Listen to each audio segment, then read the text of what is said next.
Imagine, if you will, you're trying to get home from work or you're trying to go and enjoy a nice quiet walk, but suddenly these hooligans, these thugs in your neighborhood start screaming at you, start telling you that you don't belong here anymore, that they are taking over, that they're taking it back for them. And they threaten you. And you've already seen them attack your friends.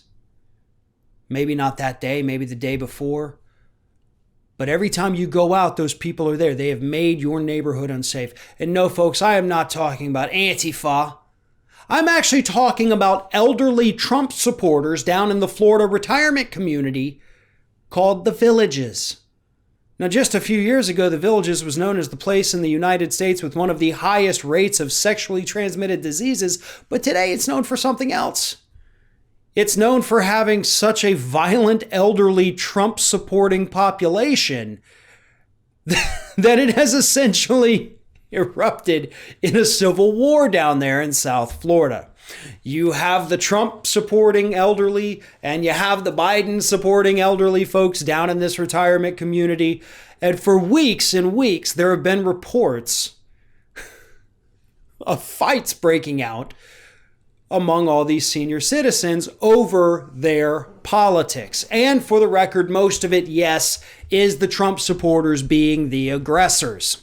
More reports came out this past weekend. We had talked about some of them in the past where they were going to do this, golf cart for Biden group, whatever it was. But the Trump supporters were plotting to throw roofing nails out onto the road to pop the tires of their golf carts. A couple of Biden supporters have actually been physically assaulted down there in the Villages. So it's not all harmless, like, I rigged your golf cart to explode. No, well, that wouldn't be harmless.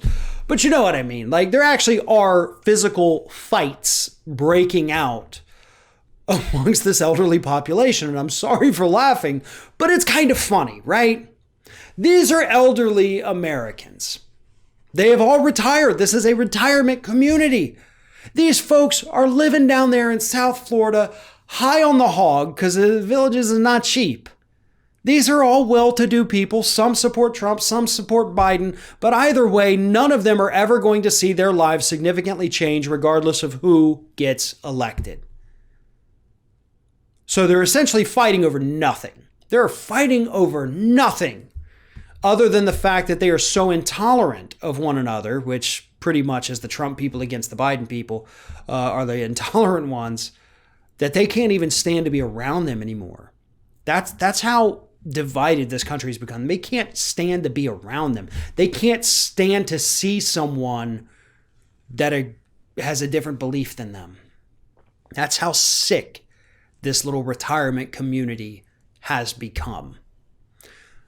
But here's another thing, the other piece of this that I think is important.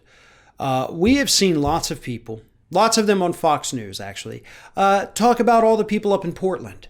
They love to focus on Antifa and say, oh, these young hooligans, they're making these communities unsafe. They're destroying American cities. We actually right now have elderly Trump supporters blowing through all those Antifa stereotypes that Fox News and the Republicans are pushing, doing this down here in a well-to-do Florida community. It's not just the young people, folks. There is a trend, though. It's the Trump supporters going out there, causing these ruckuses, fighting people in the streets, being the instigators, and then, as always, trying to play the victim later on.